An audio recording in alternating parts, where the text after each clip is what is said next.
জন্য আল্লাহ তাআলার কাছে বেশি বেশি চাওয়া।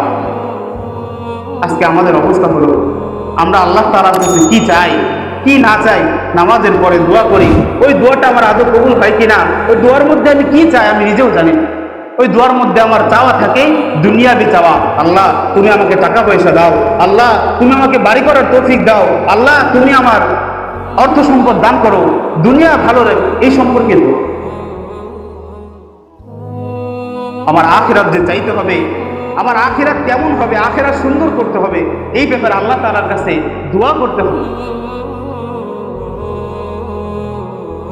কোনো বান্দা যদি গুনাহ করার পরে আল্লাহ তাআলার কাছে না কাঁদে, আল্লাহ তাআলার কাছে নিজের গুনাহের জন্য ক্ষমা না চায়, আল্লাহ তাআলা ওই বান্দার উপর অত্যন্ত নারাজ হন, অত্যন্ত গোসা করেন, রাগান্বিত হন। আমার কেমন বান্দা হলো গুনাহ করার পরে আমি আল্লাহর কাছে ক্ষমা চাই।